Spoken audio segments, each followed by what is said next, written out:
Salah seorang pemuda Uksus tidak tenang dengan perintah itu. Dia tidak mau untuk menyembah berhala ya. Ia menyelinap keluar kampung untuk merenung, untuk berpikir. Bagaimanapun juga sesembahannya hanya Allah, tidak dapat digantikan dengan apapun, katanya. Yang boleh disembah cuma Allah aja. Nggak boleh nyembah berhala itu apa sih? Patung besar ya. Batu. Namun lama kelamaan raja mendengar desas-desus 7 pemuda yang tidak pernah menyembah berhala. Mereka dibawa ke istana. Nah, ada 7 pemuda nih yang nggak mau ikut-ikutan nyembah berhala. Terus mereka dibawa ke istana. Aku mendengar kalian tidak mengikuti agamaku. Jika besok kalian mau menyembah Tuhanku, kalian akan selamat.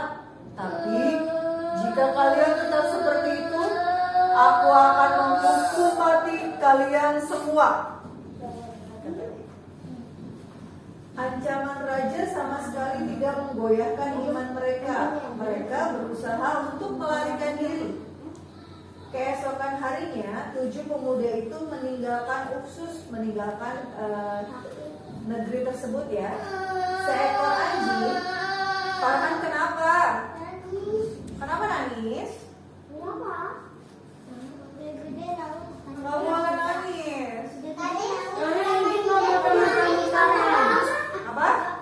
Tadi sama Didan aku lihat tadi si Didan pukul ini. Pelan. Makanya kan kalau misalnya udah mulai, gak usah bercanda-bercanda lagi. Farhan mau nangis dulu di luar? Farhan mau nangis di luar? Boleh nangis di luar, silakan. Mau nangis di luar gak? Kalau mau nangis di luar gak apa-apa. Bisa diam? Bisa ya? Oke, akhirnya mereka meninggalkan Uksus. Seekor anjing bernama Kitmir bersama mereka. Setelah berjalan cukup jauh, mereka sampai di sebuah gua. 1, 2, 3, 4, 5, 6, 7 pemuda dan seekor anjing. Karena kelelahan, ketujuh pemuda itu mengantuk dan tertidur.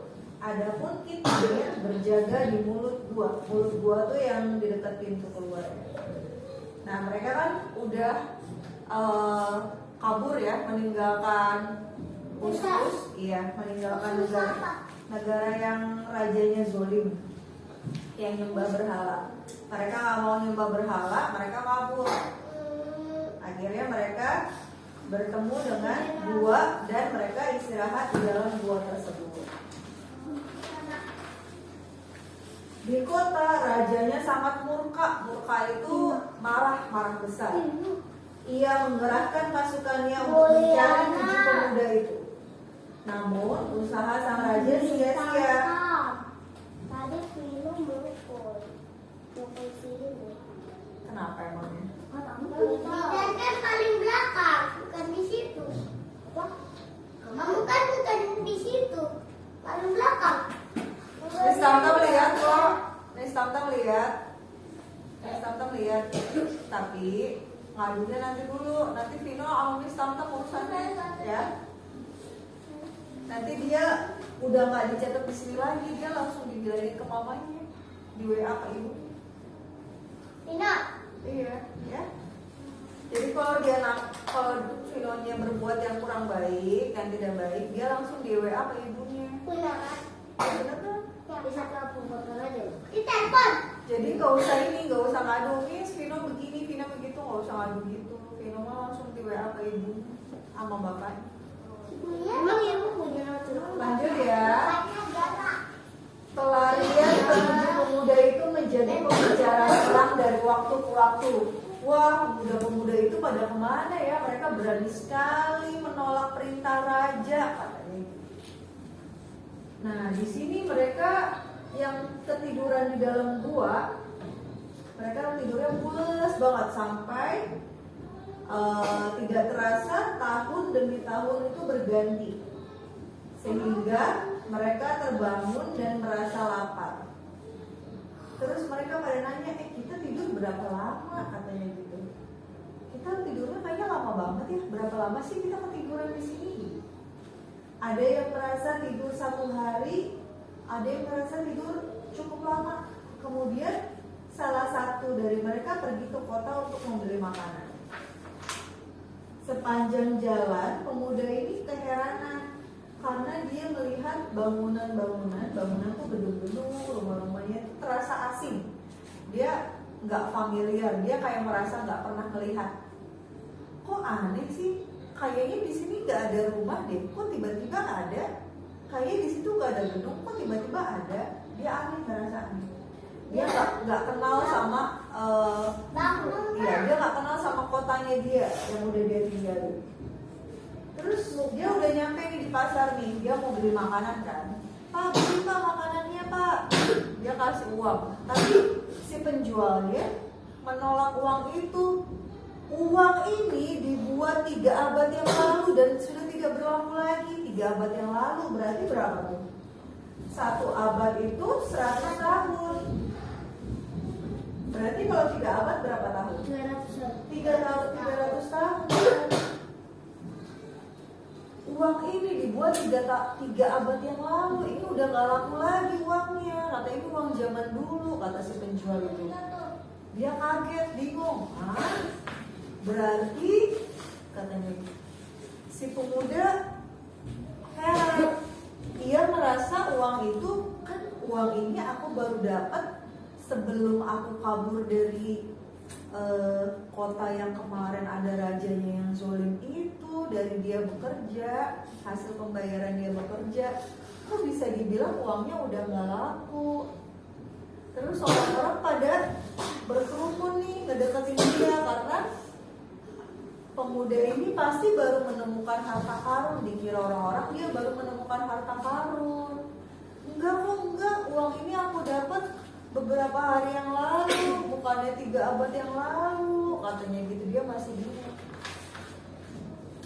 Orang-orang mulai bertanya asal usul si pemuda.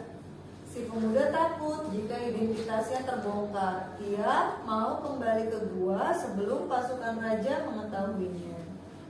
Namun akhirnya orang-orang itu pada tahu kalau pemuda ini adalah satu dari 7 pemuda yang melarikan diri dari raja yang zalim itu.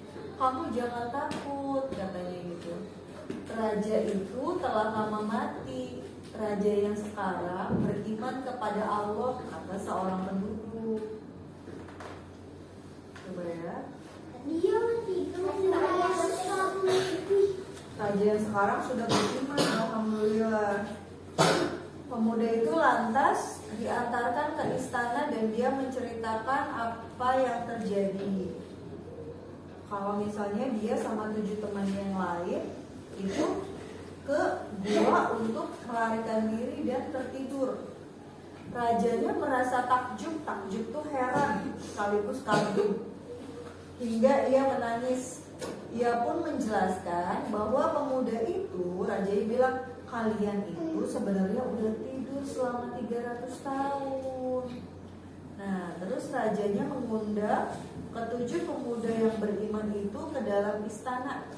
Sang raja menginginkan mereka tetap tinggal di istana. Namun mereka menolak dan memilih untuk kembali ke gua mereka.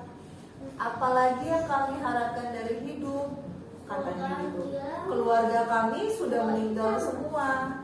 Rumah-rumah kami sudah tidak ada lagi.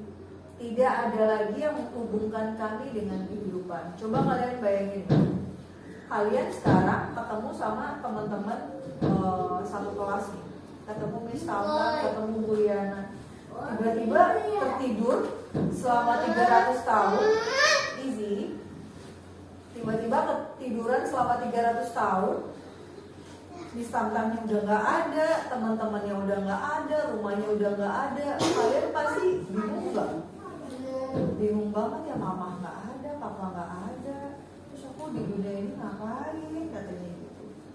Para pemuda itu lalu berdoa. berdoa agar Allah berkenan memanggil mereka kembali ke hadiratnya. Dan doa mereka terkabul. Jadi mereka berdoa, ya Allah, teman-temanku di sini udah nggak ada, orang tuaku udah nggak ada, keluargaku nggak ada, rumahku juga udah nggak ada.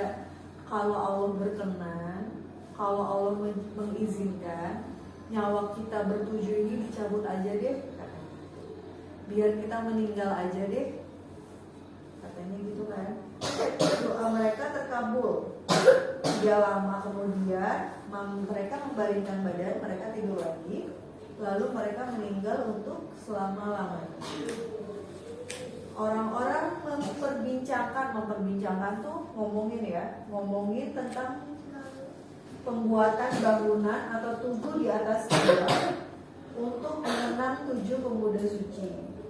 Lalu raja akan membangun sebuah rumah ibadah agar orang-orang senantiasa mengenang kebesaran Allah, mengingat dan mengenang kebesaran Allah.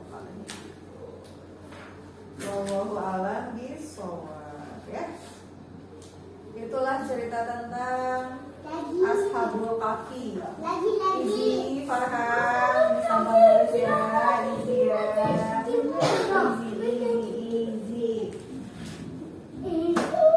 Gimana ceritanya?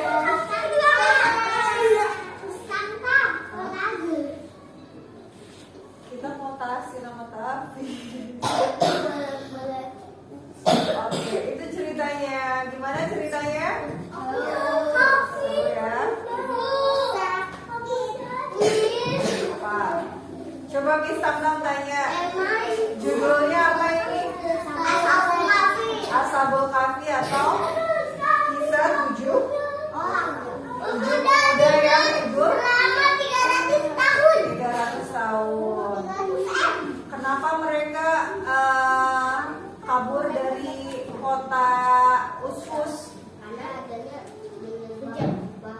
Iya, karena disuruh rajanya menyembah berhala. Apa yang terjadi? Mereka kabur kemana? Ke gua. Di gua mereka ngapain? Tidurnya berapa abad? Tidurnya berapa abad? 3 abad atau 300 tahun. Ya? Iya, nggak apa-apa. Oke, silakan yang mau BAK atau mau minum.